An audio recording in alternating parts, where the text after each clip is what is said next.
Shalom saudaraku yang terkasih di dalam nama Tuhan Yesus. Salam damai sejahtera bagi kita semuanya. Kita sangat mengucap syukur atas kasih anugerah Tuhan yang boleh kita nikmati pada saat ini. Jangan lupa mengucap syukur. Kasih dan anugerah Tuhan senantiasa tercurah atas kita. Sungguh kita bahagia pada saat ini di situasi dan kondisi yang kadang membuat kita khawatir, tapi kita tetap percaya bahwa Tuhan senantiasa melimpahkan berkat-Nya, anugerah-Nya bagi setiap kita dimanapun kita berada. Segala puji syukur hanya bagi Tuhan yang senantiasa memberikan kebaikan-kebaikan bagi setiap kita.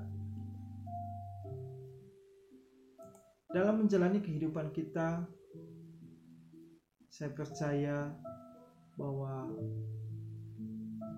hanya kekuatan daripada Tuhan yang boleh memampukan kita, boleh menjalani hari-hari ini, situasi yang tidak menentu, kondisi lingkungan yang kadang membuat kita khawatir dan takut. Tetapi saudaraku, ingat, firman Tuhan mengatakan bahwa firman-Mu itu pelita bagi kakiku dan terang bagi jalanku. Firman yang boleh menuntun kita. Dan saya percaya firman adalah kekuatan kita. Dimanapun kita berada, biarlah firman yang senantiasa bersama-sama dengan kita. Kalau saudaraku membaca di dalam Yeremia pasal 15 ayat 16, dikatakan di sana, apabila aku bertemu dengan perkataan-perkataan-Mu, maka aku menikmatinya. Firman-Mu itu menjadi kekirangan bagiku dan menjadi kesukaan hatiku, sebab nama-Mu telah diserukan atasku, ya Tuhan Allah semesta alam. Ketika engkau menemukan firman, ketika engkau membaca firman, satu pertanyaan, adakah kesukaan, adakah kegirangan di dalam hatimu ketika engkau menemukan firman Allah, membaca firman, merenungkannya, bahkan melakukannya? Tentunya kekuatan kita, firman yang menjadi pelita dan terang dalam kehidupan kita. Untuk menghidupi firman Tuhan, tentunya kita butuh yang namanya ketaatan. Taat kita melakukan firman di dalam kehidupan kita. Saya percaya bahwa ketaatan adalah kunci untuk kita mengalami pemulihan dari hal apapun. Ketika engkau taat, saya percaya bahwa berkat Tuhan senantiasa melimpah atas kita. Taat merupakan satu karakter yang kita harus miliki setiap pribadi, dan ketaatan merupakan satu hal yang harus kita tanggapi, kita respon dengan serius. Yesus telah memberi contoh bagi kita oleh ketaatannya, sehingga ia taat sampai mati di kayu salib. Dan oleh ketaatan itu, ia boleh berkenan kepada Bapa. Saudaraku yang terkasih dalam nama Tuhan Yesus, kita harus yakini, kita harus terus belajar untuk senantiasa taat di dalam firman Tuhan. Ketaatan adalah harga mati yang tidak bisa tawar. Kita tidak bisa tawar-menawar. Ketaatan bukan sebuah pilihan, tetapi ketaatan adalah perintah. Karena ketaatan akan membawa dan memberi dampak yang besar dalam kehidupan kita. Saat ini kita senantiasa diajar untuk taat terhadap PPKM yang ditetapkan oleh pemerintah, khususnya Bali dan Jawa, untuk senantiasa melakukan yang namanya pemberlakuan pembatasan kegiatan masyarakat mikro darurat dalam rangka untuk memutus mata rantai penyebaran virus. Kalau kita lihat sekeliling kita, virus begitu meningkat, semakin banyak yang terpapar, semakin banyak yang meninggal. Dan disitulah salah satu butuh kita namanya ketaat kepada pemerintah, terlebih-lebih taat kepada firman Tuhan. Hari ini saya mengajak kita untuk mulai bersama-sama merenungkan firman Tuhan. Yang saya akan berikan sebuah topik adalah ketaatan adalah kunci kita mengalami yang namanya pemulihan. Saya boleh mengajak kita bahwa di dalam membaca di dalam Yohanes pasal yang ke-9 ayat 1 sampai ke-7 saja. Saudara bisa membaca satu pasal, tapi kesempatan saat ini saya akan mengajak kita membaca ayat 1 sampai 7. Pasal 9 di Injil Yohanes dikatakan yang dengan topik di sana orang buta sejak lahirnya. Waktu Yesus sedang lewat, ia melihat seorang yang buta sejak lahirnya.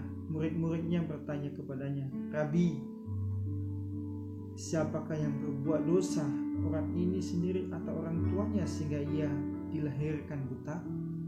Jawab Yesus, "Bukan dia dan bukan juga orang tuanya, tetapi karena pekerjaan-pekerjaan Allah harus dinyatakan di dalam dia. Kita harus mengerjakan pekerjaan dia yang mengutus aku selama masih siang. Akan datang malam di mana kita tidak ada seorang pun yang dapat bekerja. Selama aku di dalam dunia, akulah terang dunia." Ayat ke-6, setelah ia mengatakan semua itu, ia meludah ke tanah dan mengaduk ludahnya itu dengan tanah, lalu mengoleskannya pada mata orang buta tadi dan berkata kepadanya, "Pergilah, basuhlah dirimu dalam kolam Siloam." Siloam artinya yang diutus. Maka pergilah orang itu, yang membasuh dirinya lalu kembali dengan matanya sudah melek. Nanti saudara bisa meneruskan membaca sampai ayat yang terakhir di pasal 9 ini. Satu hal kalau saudara membaca, ada satu di ayat 3 yang salah satu sangat menarik adalah dikatakan jawab Yesus, "Bukan dia dan bukan juga orang tuanya, tetapi karena pekerjaan-pekerjaan Allah harus dinyatakan di dalam dia." Artinya bahwa segala sesuatu boleh terjadi dalam kehidupan kita, apapun itu. Sesungguhnya supaya nyatalah pekerjaan-pekerjaan Allah di dalam kehidupan kita. Kita kembali pada topik yang boleh saya mengajak kita pada kesempatan ini, yaitu bahwa kita senantiasa harus belajar taat. Karena ketaatan merupakan hal yang sangat serius dan harus kita perhatikan. Ketaatan sangat membawa pengaruh besar dalam kehidupan kita. Tentunya untuk saat ini kita semuanya harus belajar untuk senantiasa taat, untuk memutus mata rantai penyebaran virus. Tetap kita patuh pada protokol kesehatan. Kita senantiasa memakai masker, kita mencuci tangan pakai sabun di air yang mengalir, menjaga jarak, menjauhi kerumunan dan juga membatasi mobilitas dan interaksi. Saya sehat, Anda sehat, kita semua sehat, dan Indonesia sehat. Kita terus berdoa semoga pandemi ini segera berlalu di bumi Indonesia, dan kita bisa bergerak, kita bisa berkarya, kita bisa bekerja dengan leluasa, dan kita bisa melakukan segala sesuatu untuk hormat kemuliaan Tuhan. Kita kembali kepada firman ini yang boleh saya bagikan kepada kita, yaitu bagaimana sebuah ketaatan membawa sebuah pemulihan bagi setiap kita. Saya tertarik dengan ayat yang ke-6 dan ke-7. Ada saudara mana yang saudara tertarik? Tapi saya mengajak kita di sini belajar ketaatan. Yang 6 dikatakan, setelah ia mengatakan semua itu, ia meludah ke tanah dan mengaduk ludahnya itu dengan tanah, lalu mengoleskannya pada mata orang buta tadi, dan berkata kepadanya, pergilah, basuhlah dirimu dalam kolam Siloam. Siloam artinya yang diutus. Maka pergilah orang itu yang membasuh dirinya, lalu kembali dengan matanya sudah melihat. Ada satu mukjizat terjadi, orang buta boleh melihat. Kalau Yesus melakukan segala sesuatu mukjizat, yang tuli boleh mendengar, yang buta boleh melihat, yang lumpuh boleh berjalan dan meloncat, yang mati bisa dibangkitkan, begitu dahsyatnya. Dan ini salah satu mukjizat yang dilakukan oleh Yesus. Yang buta bisa melihat kembali. Di sini ketaatan berbicara tentang respon yang benar terhadap suatu perintah, dan tindakan yang tepat dan benar terhadap perintah tersebut. Itulah namanya sebuah ketaatan. Ketika kita melakukan satu perintah yang sudah disampaikan kepada kita, kita lakukan dengan tepat, kita bertindak. Di sini kita belajar bagaimana ketika Yesus menyampaikan satu hal bagi orang buta, pergilah, basuhlah dirimu dalam kolam Siloam. Jadi kita belajar bahwa ketaatan itu membawa satu pemulihan bagi orang buta ini. Yang pertama kita harus melihat, pergilah. Artinya di sini Yesus menyarankan kepada kita, harus kamu bertindak. Ada sebuah tindakan kita harus melakukan. Kita harus berjalan. Kita jangan menunda. Kita lakukan sekarang. Kalau firman Tuhan katakan, jangan kamu hanya menjadi pendengar, tetapi hendaklah kamu menjadi pelaku. Jadi ketika Yesus katakan, pergilah, lalu orang buta itu bertindak, berjalan dengan dasar iman. Dia percaya bahwa sesuatu terjadi dalam hidupnya. Saya ini kita harus mampu untuk terus bertindak sesuai dengan firman Allah. Kita harus taat melakukan seperti apa yang disampaikan oleh Yesus. Ada sebuah tindakan bagi kita. Kita melakukan sesuatu. Kita berjalan. Kita jangan menunda. Dan kita lakukan sekarang. Penekanan di sini kalau kita melihat adalah supaya kita dipulihkan dalam keadaan apapun. Kita harus bertindak dengan iman. Jadi seorang buta ini, dia berjalan, dia ke kolam dengan iman, dan dia percaya bahwa kesembuhan terjadi di dalam hidup. Yang kedua, saudaraku, yang perlu kita ingat, yang pertama tadi ada satu tindakan untuk pergi. Jadi firman itu bukan hanya sekedar kita dengar. Firman bukan hanya sekedar kita sebagai perenungan kita. Firman bukan hanya sekedar kita perkatakan, tetapi firman kita harus lakukan. Jadi ketika Yesus katakan pergi, lakukan. Jadi kuncinya adalah firman. Harus kita lakukan dalam hidup kita. Yesus katakan, bagi setiap orang yang mendengar perkataanku dan melakukannya, dengan siapakah saya bandingkan? Dia adalah sebagai orang yang bijak. Jadi saudaraku, harus kita lakukan firman Tuhan dalam hidup kita.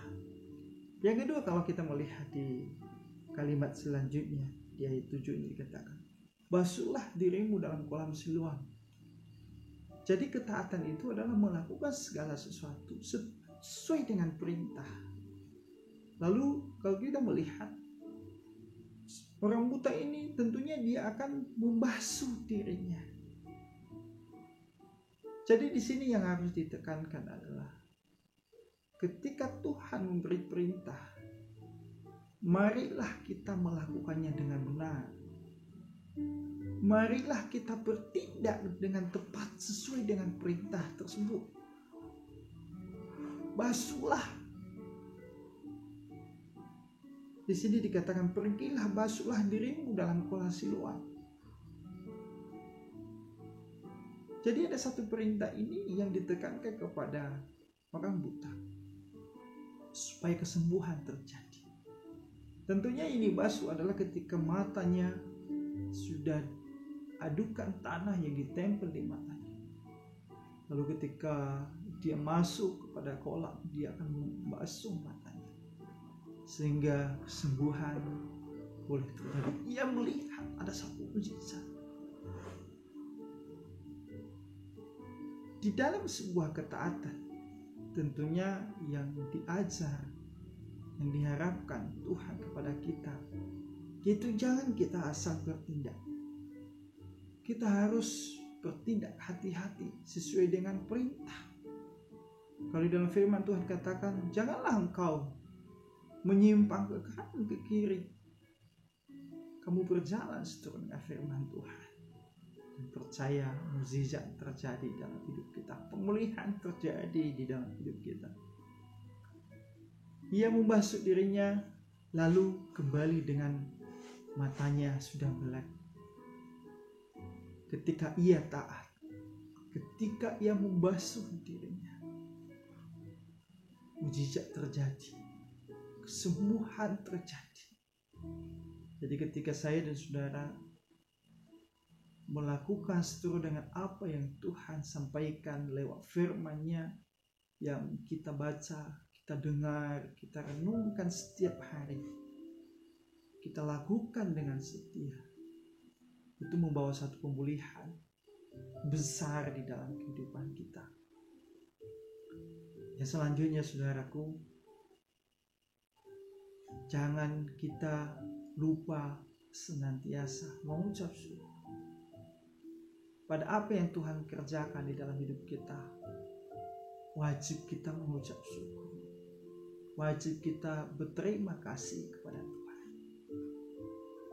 Lalu kalau saudara bisa melanjutkan di ayat 11 dikatakan di sana, jawabnya orang yang disebut Yesus itu mengaduk tanah, mengoleskannya pada mataku dan berkata kepadaku, pergilah ke kolam Siloam dan basuhlah dirimu. Lalu aku pergi, setelah aku membasuh diriku, aku dapat melihat. Mari kita menyaksikan kebaikan Tuhan di dalam kehidupan kita, lewat perkataan kita, lewat perbuatan kita,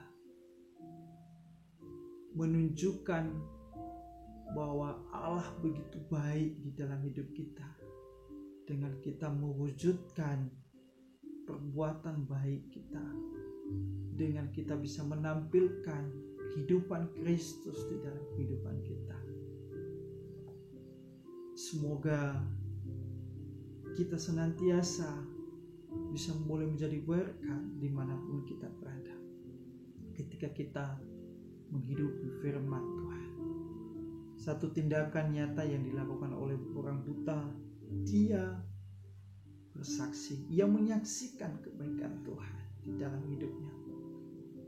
Saudaraku, memang bukan sesuatu hal yang mudah tentang sebuah ketaatan, tetapi mari kita belajar. Pembelajaran yang sangat berharga dalam ketaatan bagi kita, kalau kita ingin mengalami yang namanya perubahan besar dalam hidup kita. Ada mukjizat yang dahsyat terjadi, pemulihan besar kita alami dalam hidup kita. Haruslah kita taat akan firman Tuhan, taat pada apa yang Tuhan Yesus sampaikan kepada kita. Tuhan telah melakukan yang menjadi bagiannya. Sekarang kita melakukan apa yang menjadi bagian kita untuk senantiasa taat. Tidak pengaruh soal berat sulitnya atau mudahnya suatu perintah. Akan tetapi ketaatan adalah respon yang benar dan tindakan yang tepat sesuai perintah. Kamu respon, kita lakukan sesuai dengan perintah Tuhan. Orang buta ini bisa melihat ketika setelah adukan tanah, dengan ludah Yesus mendarat atau menempel di matanya, mungkin istilahnya saya ya. Dan ia taat untuk pergi bertindak membasuh diri. dan ia mengalami perubahan yang sangat luar biasa. Dia bisa melihat kembali. Pemulihan yang terjadi membuat orang heran dan terkagum-kagum. Kalau sebelumnya hanya kegelapan bagian yang terindah dalam hidupnya, akan tetapi dengan ketaatannya, sekarang ia menikmati juga indahnya dunia ini yang Tuhan ciptakan.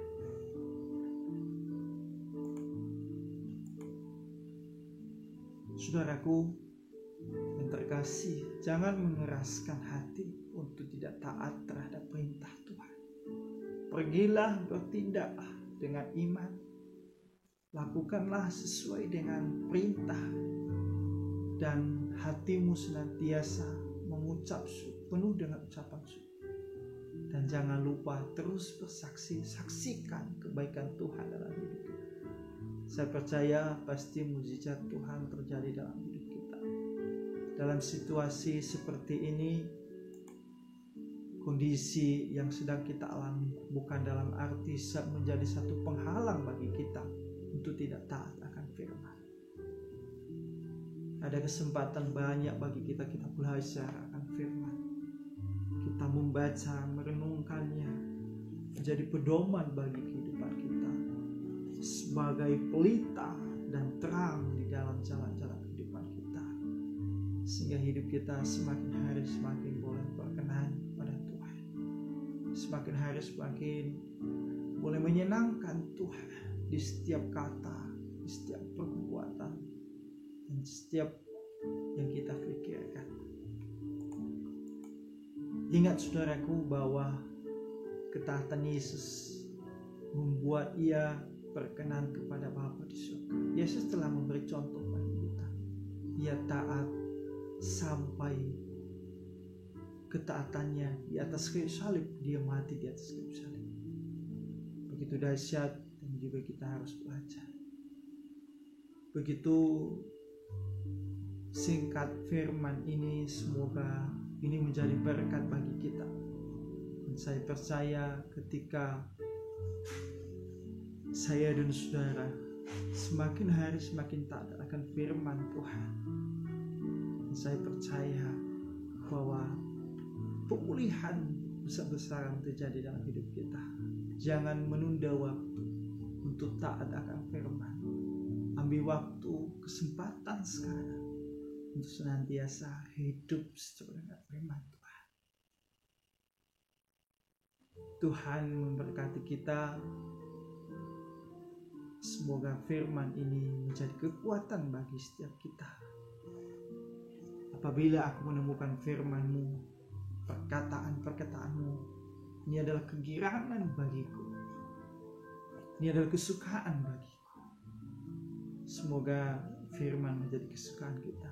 Semoga firman menjadi kegirangan kita. Tuhan memberkati kita senantiasa. Salam, salam damai sejahtera bagi kita semuanya. Jangan lupa tetap